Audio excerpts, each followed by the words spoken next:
tout le monde, bienvenue au Fanatique, nouvel épisode. On revient là, sur nos prédictions. Là. C'est la fin de la saison dans la Ligue nationale de hockey. Alors qu'on se parle, il reste un match à compléter du côté de Colorado. C'est ce qui va déterminer là, qui va s'affronter en séries éliminatoires. Messieurs, on est contents pour certains. Le Canadien est dans la course des séries, dans la danse du printemps. Pour d'autres, les Flyers qui nous ont assez déçus. Parlant de déception, messieurs, allons-y avec un retour là, sur cette saison régulière, là, ma foi, peu orthodoxe. Quelles ont été vos plus grandes déceptions, vos plus grandes surprises? Turco, je te laisse commencer. Tout d'abord, au niveau des déceptions, moi, c'est sûr, c'est les Flyers, évidemment, que je voyais beaucoup plus haut que ça dans le classement pour se faire une place dans les séries. Puis je croyais qu'elle allait être pas mal plus combatif que ça. Au final, ils ont été décevants. C'est explicable par plusieurs facteurs. On ne rentre pas dans les détails, mais selon moi, en gros, Carter Hart a été un peu décevant. C'est sa deuxième saison quand même, il faut lui laisser une chance, il est très jeune. Je pense qu'il y a encore un très grand potentiel malgré la saison qu'il vient d'avoir. Ensuite de ça, c'est sûr que les grands du club, comme Giroud, Voracek, ça s'est un petit peu moins élevé cette saison-ci. Même Couturier, ça a été mollo. On s'attendait à mieux de Nolan Patrick également qui faisait un retour au jeu, mais ça n'a pas été dans le sens que je croyais. Donc, c'est ça, pour moi, c'est un no-brainer. C'est une des plus grandes déceptions de mon côté. Écoute, de mon côté, George, je pense que le CH le CH fait les séries, mais je crois que dans mon cas, c'est un petit peu une déception. Je pense que le Canadien a joué le même tour aux Partisans et à nous même, là, ils font le même tour à chaque année. Ils commencent vraiment fort. Tout le monde sort les chaises, tout le monde sort les drapeaux. On s'en va sur Sainte-Catherine directement. Mais écoute, ils ont encore commencé fort. Ils ont encore connu un passage à vide. Claude Julien a été congédié. Dominique Charme est revenu. Il a joué pour, je pense que j'ai vu une stat ce matin, 421, quelque chose du genre. Il y a eu beaucoup de manque de constance du côté du Canadien. Ça me déçoit un petit peu. Je pense. Écoute, on s'en est parlé au début, les boys. Là, on va revenir un peu après là-dessus aussi, nos prédictions. Moi, personnellement, j'avais mis le Canadien. On s'avait dit première, quatrième place.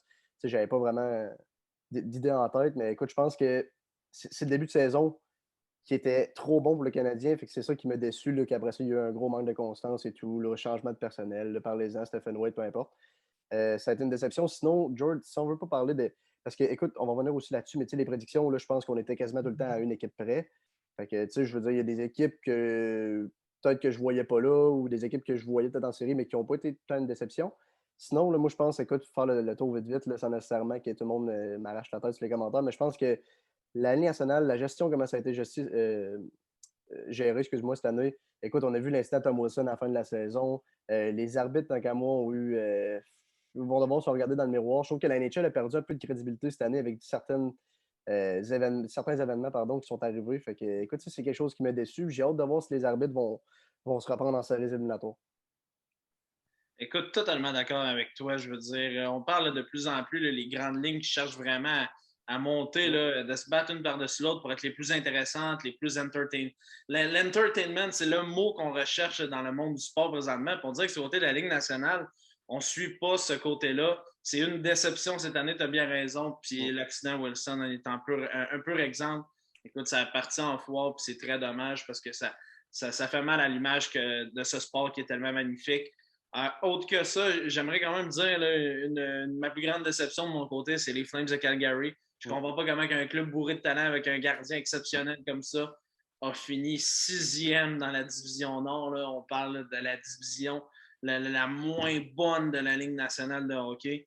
Alors, je suis très surpris. Les Flames là, qui ont quand même là, des matchs à rattraper, là, c'est pas fini, là, mais alors qu'on se parle, son 6e, moi, c'est ma plus grande déception. Allons-y, là. Parlons de nos prédictions de début de saison, là, messieurs. Je vais commencer par Phil. Allons-y, la division par division. Commençons par la division Nord. Phil, je te permets, je vais te rappeler tes prédictions. Alors, tu y avais été pour les Canucks, les Oilers, les Leafs et les Flames, alors que c'est les Leafs, Edmonton, les Jets et les Canadiens qui sont en série. Parle-moi de ça. Oui, ça a été assez difficile comme prédiction. C'était pas ma meilleure.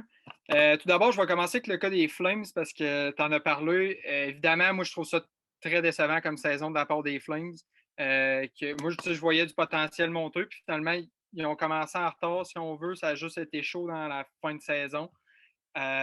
Donc, c'est sûr que ça, au niveau de ma prédiction, je pense que tout le monde s'attendait à voir les Flames, je pense, en série, ou du moins être plus combatif que ça.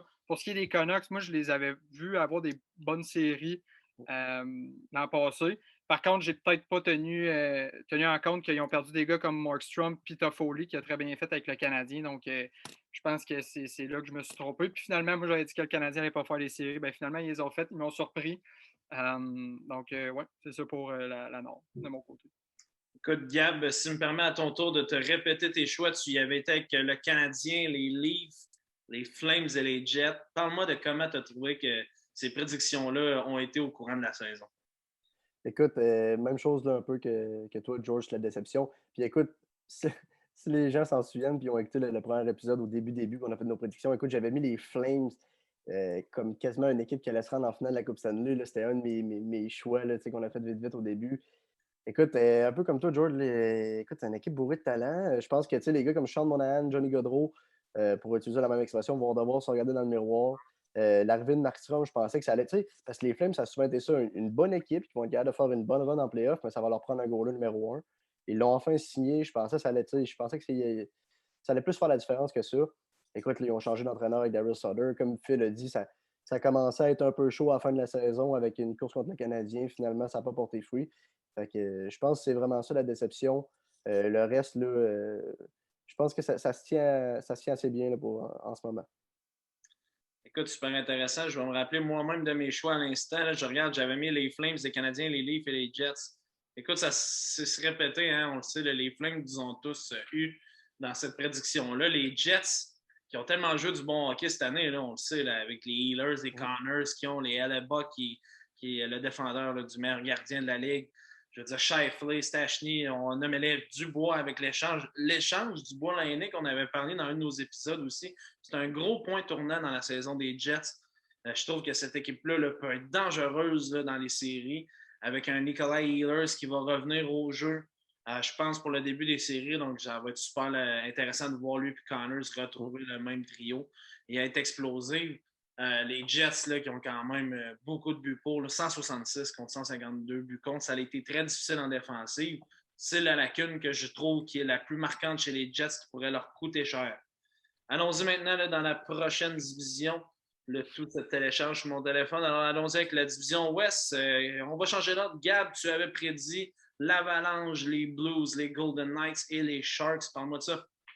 Écoute, moi, George, j'avais noté des déceptions et des surprises. Puis je pense que ma plus grosse surprise cette année, ça a été le Wild du Minnesota. Sincèrement, écoute, au début de l'année, on avait un peu le même no-brainer, hein, les gars. On avait les Blues, on avait les Golden Knights, on avait le Colorado. Puis après ça, c'était divisé. Là, je pense que Phil avait pris les Coyotes, moi Ouais. j'avais pris les Sharks, quelqu'un d'autre avait pris les Kings.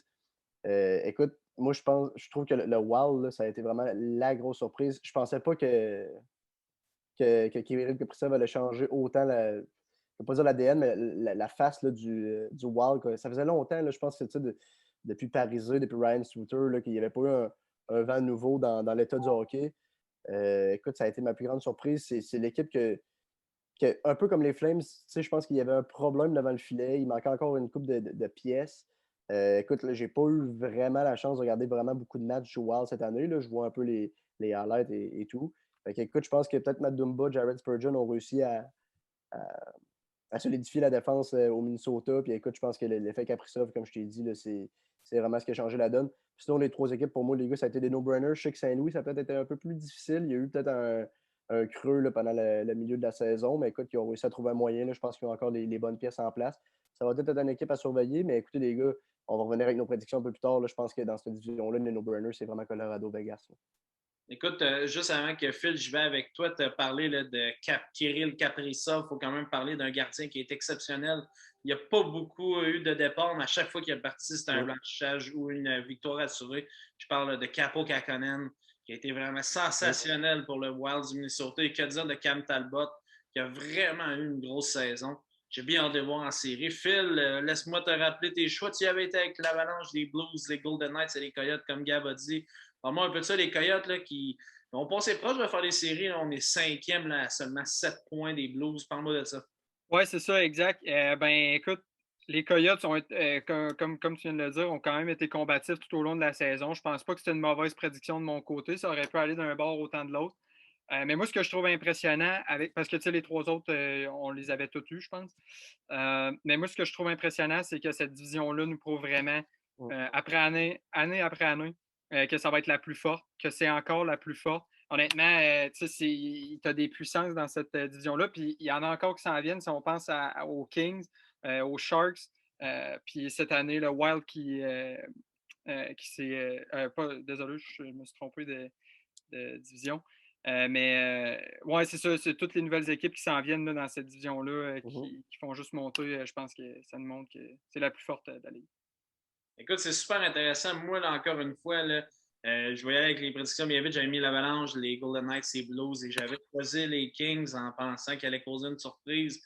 Le point que je retiens, c'est que depuis leur arrivée dans la Ligue nationale, les Golden Knights ont tout le Mhm. temps des équipes spectaculaires qui performent extrêmement bien, autant en saison qu'en série. Je veux dire, messieurs, Viva Las Vegas! Hein? Mhm. Je veux dire, il y a tout le temps une ambiance, ou en tout cas, il y a un mood d'une équipe qui est gagnante dans cette ville-là. Encore une fois, ils nous le prouvent, là, tout dépendant du match de ce soir. Les Knights qui pourraient finir premier de cette division, est-ce que vous êtes surpris de les voir encore premier après peu d'années dans la Ligue nationale? Ou pour vous, là, c'est tout simplement là, aucune surprise? Ben écoute, moi de mon côté, je pense que quand l'équipe est arrivée dans la Ligue, tout le monde était un peu sceptique dans le sens que bon, c'est une nouvelle équipe, c'est un draft d'expansion. Personne ne les voyait Mhm. autant forts. Ils ont quand même participé à la finale de la Coupe Stanley à leur première saison, c'est pas rien. Puis après ça, tu fais bon, ok, c'est une lune de miel, blablabla. Ben non, ils reviennent en playoff. Puis en ce moment, ils ont un club pour aller loin dans la série. Là. Ils ont un gros club. Là, donc moi, c'est une surprise. Puis ils sont très complets cette année. Donc ouais, c'est une surprise. Parlant Écoute, de moi, repêchage d'expansion, ouais. regarde, justement que tu y arrives, ça me flash. Si vous voulez qu'on fasse un repêchage d'expansion pour le Kraken de Seattle, la 32e équipe de la Ligue nationale, écrivez-nous ça dans les commentaires sur Facebook ou sur Instagram. Ça va nous faire plaisir d'enregistrer un épisode là-dessus. Gab, je te laisse y aller. Écoute, comme Phil l'a dit, là, je pense que la première année qu'ils ont été là, tout le monde a cru un peu que c'était une année Cendrillon, incluant moi.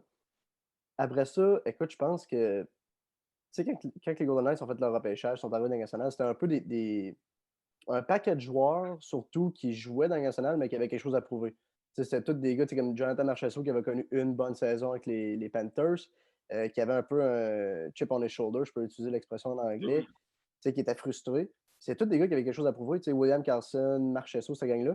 Puis écoute, je pense que la première année, là, ils ont apporté un gars comme Marc-André Fleury. Ils ont eu du succès. Ça a été un peu l'année Cendrillon. Mais écoute, c'est George McPhee, je ne me trompe pas, ou en tout cas le DG qui était à Washington dans le temps. Puis on sait qu'il a toujours été agressif, mais il n'y a pas eu des bons coups avec des trades de Philip Forsberg. Mais écoute, après ça, à la seconde, qu'ils ont eu du succès, ils ont donné des choix de repêchage pour Mark Stone, ils ont échangé pour Max Pacioretty, ils sont allés signer Alex Pietrangelo. Fait que je pense qu'à la seconde, qu'ils ont eu du succès après la première année, ils ont dit, garde, tant qu'à jamais être sûr puis de partir sur une reconstruction de peut-être 3-4 ans, ils ont mis tous les œufs dans le même panier, puis écoute, ils ont eu du succès depuis ce temps-là. Écoute, absolument. Puis rapidement, là, pensez-vous que c'est le même traitement que vont recevoir les Kraken de Seattle ou vous pensez que ça va être plus difficile? Personnellement, moi, j'y crois qu'ils vont quand même avoir moyen de se construire une bonne équipe parce qu'ils ont tellement accès à beaucoup de joueurs et tout que c'est quasiment inévitable de se builder, en anglais, là, un gros club. Donc, je ne dis pas qu'ils vont faire comme les Golden Knights puis aller en finale de la Coupe puis vraiment compétitionner comme ça, mais je ne m'attends pas à un club de bas de classement. Là, avec la formule du draft d'expansion, c'est très possible d'avoir une bonne équipe compétitive dès sa première année. Écoute, un peu la même chose que Phil. Moi, je pense que j'ai hâte de voir comment les équipes vont gérer ça parce que là, ce qui est spécial avec le Kraken qui revient, comparé au Golden Knights, c'est que le plafond salarial, là, à place d'augmenter, il descend. Il y a Ouais. beaucoup d'équipes qui vont être sur le bas du plafond, comme le Canadien, par exemple. Fait qu'écoute, je lance ça de même. J'imagine pas que ça va arriver. Mais écoute, tu sais, des équipes comme les Oilers qui peuvent être sur le bord du gouffre, est-ce qu'ils peuvent laisser aller un gars comme Ryan Nugent-Hopkins parce qu'il va leur coûter trop cher puis qu'ils vont penser au salaire? Fait que, c'est tout ça qui va arriver en compte. Comme Phil a dit, c'est sûr que tu choisis la formule 7-3, c'est 7-3-1 ou Ouais, 8-2, exact. je crois. Fait que, ou 8-1. Fait que, en tout cas, c'est sûr qu'il va y avoir des bons joueurs disponibles. Puis je pense que le plafond salarial va peut-être offrir de drôles d'opportunités. Tu me fais penser à une équipe immédiatement, je pense aux Maple Leafs. Maple Leafs là, qui ont ils ont un problème d'argent. Je veux dire, cette année, l'équipe va se vider de talent puis assez gratuitement. Alors, j'ai bien hâte de voir. Passons maintenant à la division centrale. Encore une fois, là, on n'a pas réussi à mettre nos prédictions parfaites. Une division qui a tellement été serrée. Je veux dire, je regarde le classement là, présentement. Les Hurricanes à 80, les Panthers à 79, Tampa Bay à 75, troisième, sans Nikita Kucherov quand même. C'est un gros statement de cette équipe-là. Les Preds avec 64 points. Messieurs, là, Phil, si je vais avec ta prédiction, on y avait été, là, je pense tous avec les Stars, on pensait qu'ils allaient revenir dans la danse des séries. On les a manqués de 4 points du côté des Stars. Tu avais mis le Lightning, les Hurricanes et les. Pardon, je me suis trompé. Les Stars, le Lightning, les Blue Jackets et les Panthers. Les Blue Jackets là, qui sont bons derniers. Je pense que ça n'a pas été facile. Non, non. Écoutez, pour le call des Blue Jackets, j'étais complètement dans le champ droit. Encore là, je m'étais dit, c'est une équipe qui est revenue un peu en série dans les dernières années. Je me disais qu'elle allait faire sans nécessairement faire de quoi d'incroyable. Finalement, je pense que c'est au-delà des joueurs qui étaient sur la glace. Je pense qu'il y avait un problème dans l'organisation comme une vieille famille. On pense à Torts qui a fait la une des pages sportives sur Facebook parce qu'il benchait ses joueurs comme si c'est sans arrêt. Donc, c'est sûr que c'était pas mon meilleur call, mais c'est sûr, je pense que c'est un problème d'organisation. Ensuite de ça, les Stars, évidemment, là, comme on les avait toutes mis, je veux dire, ils sont allés en finale de la Coupe Stanley. Tu t'attends au moins à l'année d'après à avoir une place en playoff. C'est pas arrivé malheureusement, mais c'est ça. Écoute, Gab, laisse-moi. J'en ai parlé un peu. Tu avais mis les Stars, le Lightning, les Hurricanes et les Predators. Parle-moi un peu là, de. Est-ce qu'il y a quelque chose qui t'a déçu dans cette division-là ou tu es assez satisfait de ce qui s'est passé cette année? Écoute, je pense que j'ai été assez satisfait. On a eu une belle course pendant un petit moment avec les Blackhawks de Chicago. Les Blackhawks ont quand même été une équipe qui m'a surpris. Écoute, là, malgré leur jeunesse, puis Lankinen qui a pogné le but finalement, puis tous les changements de situation. Écoute, les Stars, je pense que la perte de Tyler Seguin a fait très mal. Je pense que l'arrivée de Robertson et d'une couple d'autres jeunes là, on fait le travail à Dallas quand même. Mais écoute, on n'a pas réussi à faire les séries. Mais sinon, là, écoute, je pense que Tampa, Floride se sont joués des gros matchs cette année. Tampa, on connaît un creux. Sincèrement, là, je les voyais finir au top là, depuis un peu le milieu de la saison. Pardon. Fait que, écoute, là, je pense que j'avais peut-être juste raté des Stars. Les Prédateurs, écoute, je les voyais un peu dans ma soupe en quatrième place, puis je l'ai eu. Mais non, sincèrement, il n'y a pas grande déception, là, sincèrement, peut-être à part les Stars. Moi, d'un point de vue, j'y avais été avec les Panthers, le Lightning, les Jackets et les Kings. Tout comme Phil, j'étais complètement dans le champ. Écoutez, le temps avance tellement vite. On va y aller vraiment rapidement là, pour la division S. C'est une division là, qui est bourrée de bonnes équipes. On sait que la grande déception était les Flyers. Donc, je vais y aller. Là, je vais vous dire les deux, c'est quoi que vous aviez prédit. Vous aviez mis Gab, les Penguins, les Capitals, les Flyers et les Bruins. Turco, tu nous avais envoyé les Flyers avec les Penguins, les Islanders, les Capitals. Et moi, j'y avais aussi été avec les Flyers, les Penguins, les Capitals et les Bruins. Quelles sont les équipes à surveiller dans cette division, messieurs, rapidement? Dans la division Est, selon moi, les Islanders sont à regarder d'un œil près. Ils ont quand même fait un bout en playoff. Ben, ils se sont rendus en finale de division l'an passé. Puis honnêtement, ils sont venus aller chercher du depth, comme on dit en anglais. Donc, je pense que ça va être une équipe à regarder, même un contender pour la finale de la Coupe Stanley. Sinon, les Capitals aussi sont allés chercher un peu de profondeur en amenant Anthony Manta dans la formation, Michael Raffle aussi avant la date limite. Donc, ouais, je pense que c'est les deux équipes à regarder pour dans cette division-là. Écoute, pour moi, là, je pense que les Flyers ont été la déception. Là, sans... je sais que Phil est un grand fan. Mais écoute, je pense que les trois, on avait mis les Flyers. Écoute, Boston a fait un gros move dans la chercher Taylor Hall. Ça a passé proche. Écoute, on a eu beaucoup de creux, autres aussi. Je pense que l'expérience a fait qu'ils ont réussi à faire les séries. Pittsburgh est une surprise parce que je ne les voyais pas au premier rang de la division. Écoute, on a commencé quelque chose là, comme, je pense, 8-9 défaites là, dans genre leurs 20 premières games ou si c'est pas moins 15 games. Puis écoute, on finit premiers. Ils n'ont quasiment pas perdu du reste de la saison. Les Capitals, écoute, on va parler un peu plus tard là, pour les prédictions, mais écoute, Samsonov, Vanessek, ce sont même Craig Anderson, je pense, qui était là, qui ont gardé les filets pour les Capitals. Écoute, on réussit à gagner malgré avec peut-être un problème de goaler. Fait que, mais non, écoute, je pense que les Flyers, c'est pas mal la seule déception dans cette division-là. son ton immédiatement avec les prédictions. Messieurs, commençons par la division Nord. Quelle équipe vous pensez qui va gagner cette division? Gab, je veux t'entendre. La division Nord, écoute, écoute, c'est une big shot. OK? Moi, en ce moment, j'ai Winnipeg pour passer la division Nord. Je sais qu'ils ont mal terminé la saison avec beaucoup de défaites de suite. Mais écoute, Winnipeg, je pense à chaque année, c'est une équipe que personne ne se trompe quand ils les mettent, peut-être en finale de l'Ouest habituellement ou en demi-finale dans leur bracket. Moi, je trouve que c'est le club qui est le plus bâti dans le Nord pour faire un bout en playoff. Écoute, ils ont les armes, les doubles tranchants. On a Mark Shafley qui joue des deux bords de la patinoire, Blake Weller qui est gros, on a la vitesse avec Ehlers Connor. Comme tu as dit, George, la défense est peut-être un point d'interrogation, mais écoute, moi, je pense que Connor Nebok, il s'est levé au gros moment cette saison, puis je pense qu'il va se lever encore pendant les gros moments. Fait que je pense qu'il va être un game changer pour Winnipeg. Fait que je vois que Winnipeg, c'est peut-être un peu une big shot. Turco? Ben écoute, Gab aurait pas pu mieux dire, honnêtement. Littéralement, toute ma réponse était ce qu'il vient de dire. Les Jets, c'est l'équipe la mieux buildée pour aller loin en série. Ils ont de la force, du physique, ils ont de la vitesse, ils ont un gardien de but. Donc, moi, c'est un no-brainer pour moi. La Nord appartient aux Jets. C'est bon, super intéressant. Moi, je vais y aller.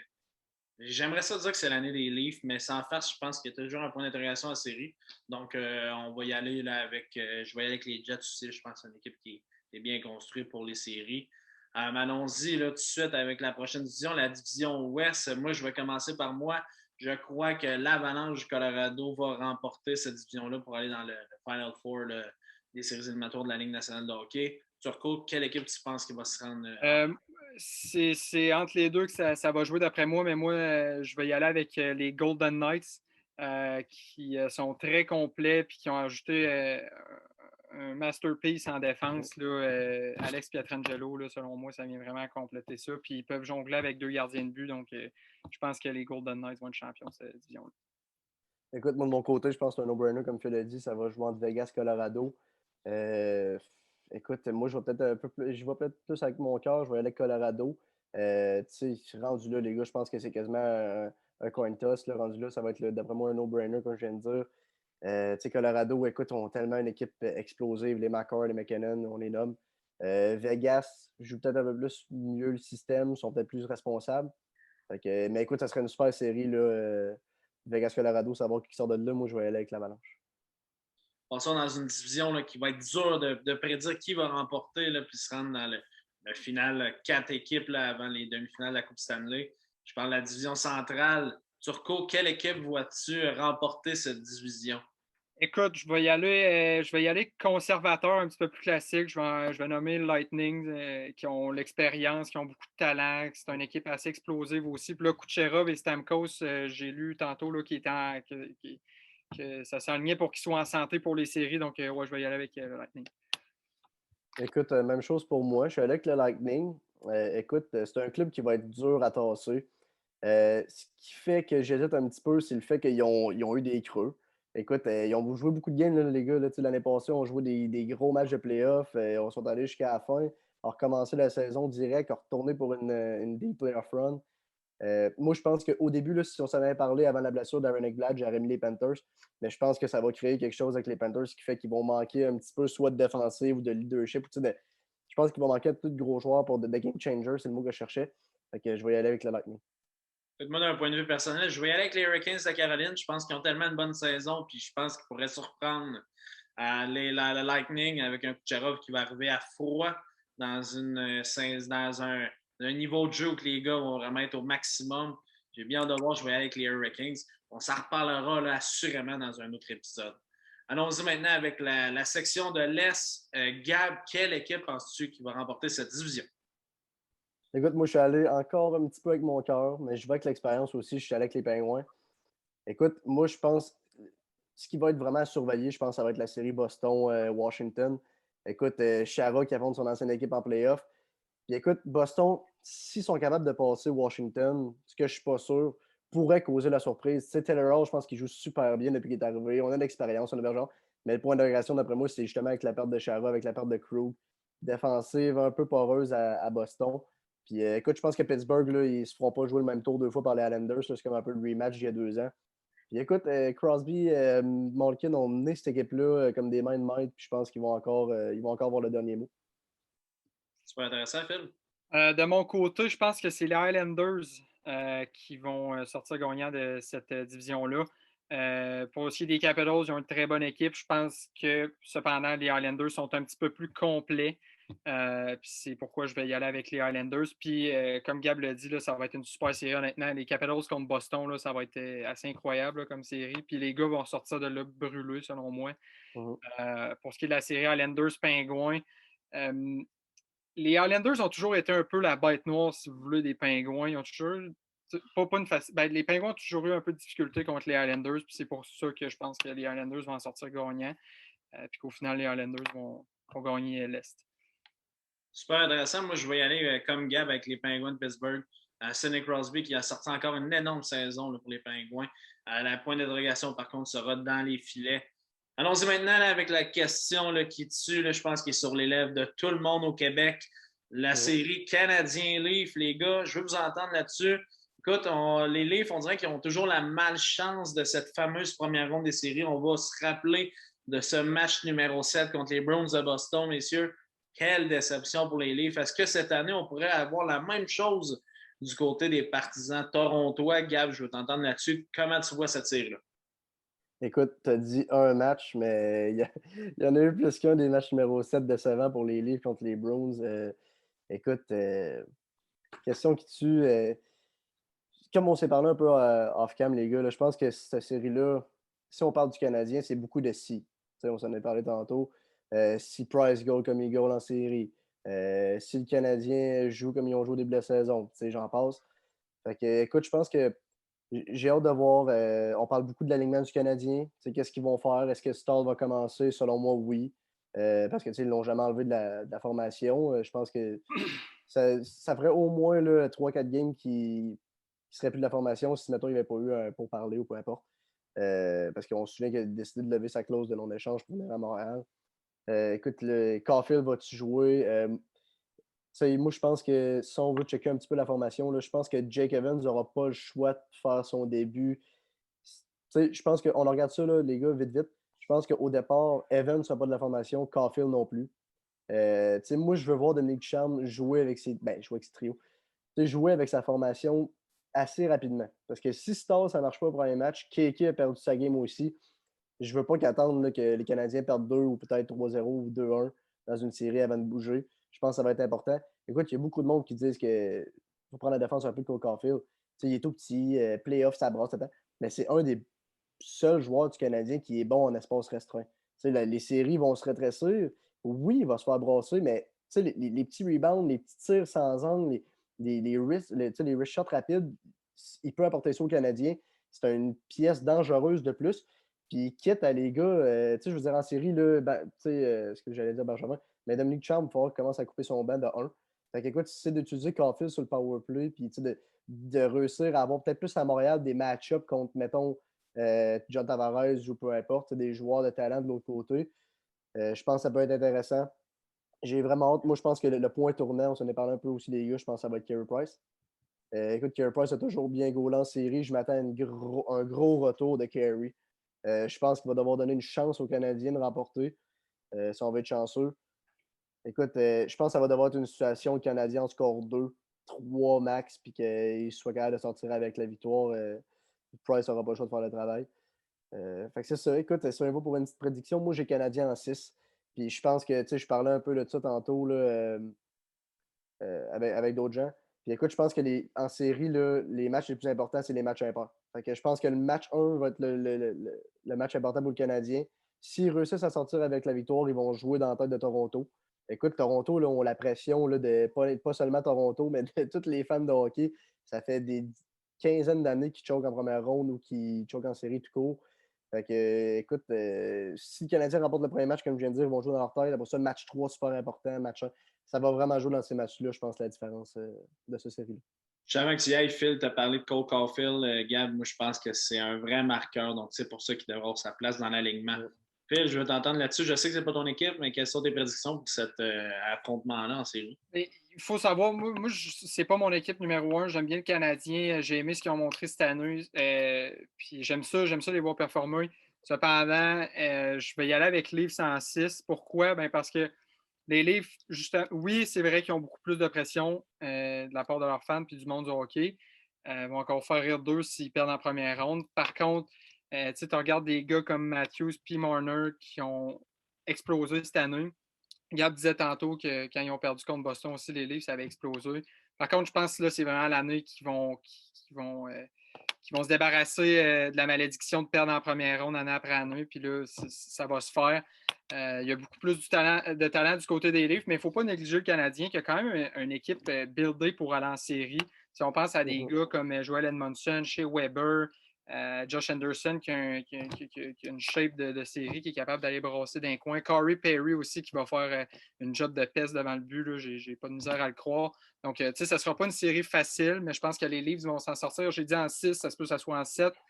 Comme on a vu tantôt avec mes prédictions de début de saison, je suis capable de me tromper.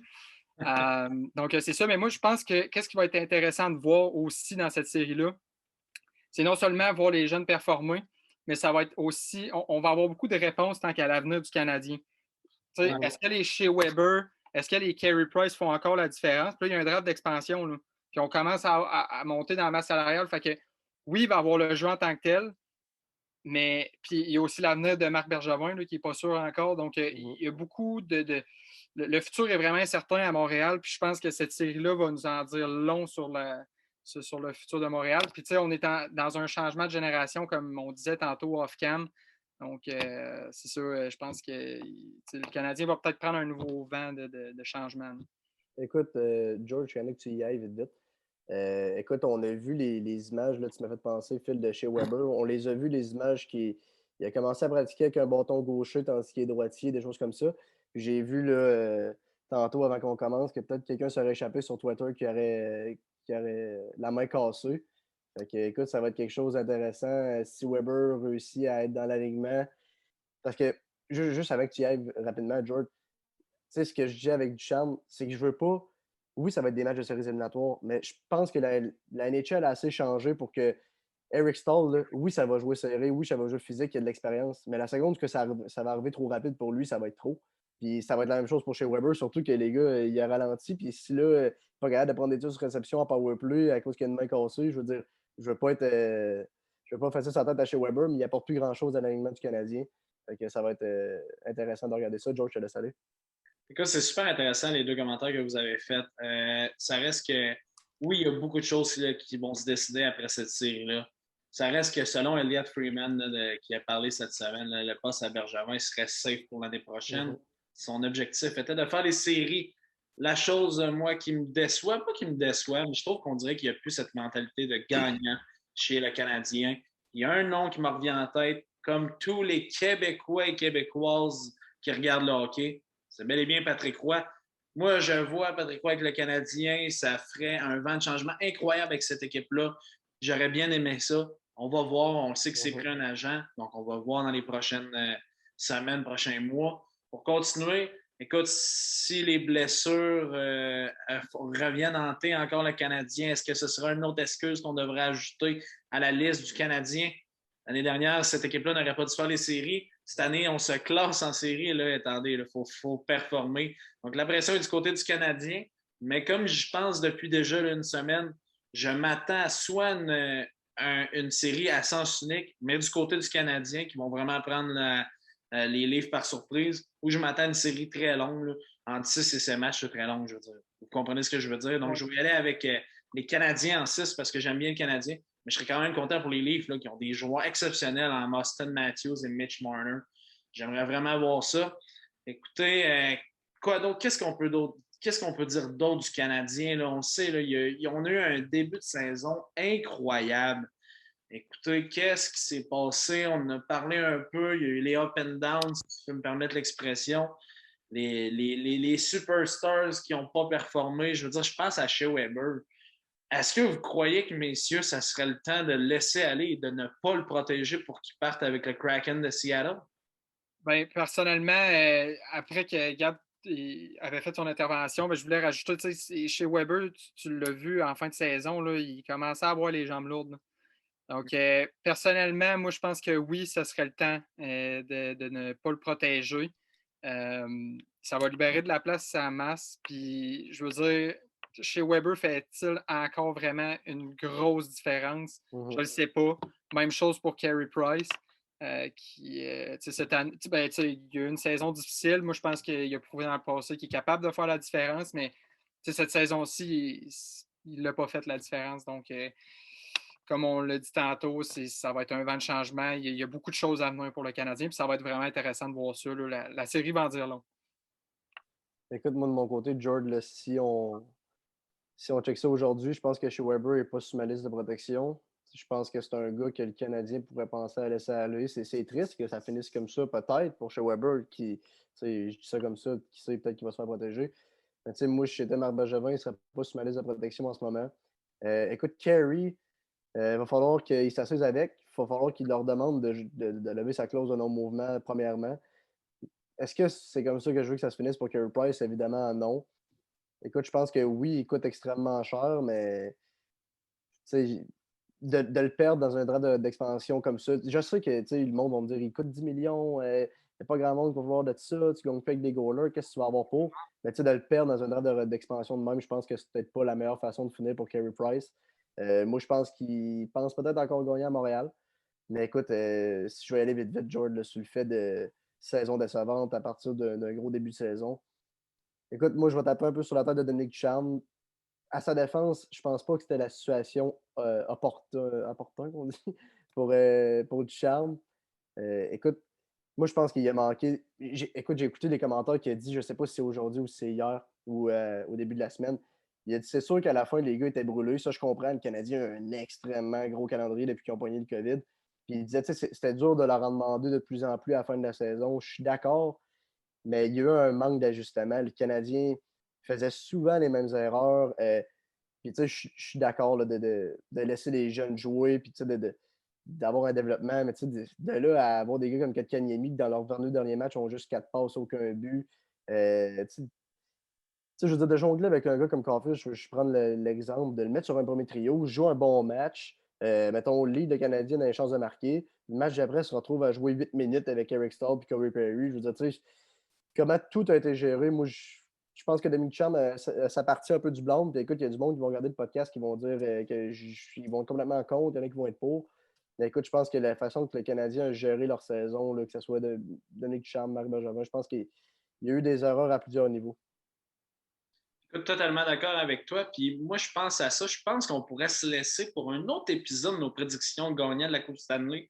Allons-y vraiment étape par étape, semaine par semaine. Mais rapidement, là, juste avant que je parle de d'autres petites choses avant qu'on se laisse, quelle équipe voyez-vous là, avant que les séries commencent à gagner la Coupe Stanley? Phil, je veux t'entendre. De mon côté, on en a parlé tantôt, là, mais pour moi, les Golden Knights, c'est l'équipe qui joue très bien le système. Sont très complètes partout, peuvent jongler avec deux gardiens de but. Ils ont beaucoup de talent. Donc, je pense que finalement, là, les Golden Knights vont accéder à la Coupe Stanley cette année. Écoute, moi, on a parlé aussi tantôt. Selon moi, ça va être un no-brainer entre Colorado et Vegas.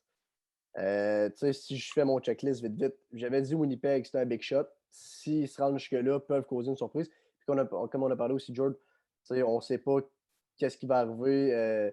Selon nous, c'est quand il va avoir le Final Four, je peux dire ça comme ça va être les meilleures équipes de la Ligue en saison qui vont s'affronter là, de 1 à 4, 2 à 3. Fait qu'on ne sait pas vraiment qu'est-ce qui vont être les match-ups. Par rapport à d'habitude, on a une bonne idée qu'un bracket. Mais écoute, comme je l'ai dit, le Winnipeg, c'est mon big shot. Fait que s'ils se rendent jusque-là, peut-être. T'aimes pas, je pense que ça va commencer à les gruger. Là. Même s'ils sortent de cette division-là, je pense qu'ils ont joué beaucoup trop de hockey. Mais écoute, on l'a vu avec les Pingouins, on l'a vu avec les Blackhawks dans des saisons de 82 matchs. Peut-être, ils vont être une équipe tough à passer. Puis Pittsburgh, je pense que on a parlé un petit peu. Le point d'interrogation est dans le filet, mais je pense qu'ils ont encore assez d'expérience. Tout ça m'amène jusqu'au Colorado. Moi, je pense que Colorado, peut-être l'équipe un peu plus complète là, que peut-être pas que t'aimes pas B, mais je pense que c'est eux autres qui vont réussir là, à se rendre jusqu'en fin de la Coupe Stanley et de la remporter dans mon cas. Là. Fait que j'y vais avec les anciens Nordiques. Super intéressant. Je vais y aller moi rapidement. J'espère que l'Avalanche du Colorado remporte le pardon. cette année, la Coupe Stanley. Mais on en reparlera plus. On se fera des émissions au pire à chaque fin de ronde ou vers la fin des séries éliminatoires. J'aimerais rappeler là, que les Fanatics, c'est sur Spotify, maintenant sur Apple Podcast, c'est la petite application de balado si vous avez un iPhone. On est sur Facebook, Instagram également, YouTube. Donc, on vous invite à aller nous voir sur toutes ces plateformes-là. Phil, merci beaucoup de ton temps que tu as pris ce soir pour parler avec nous des séries.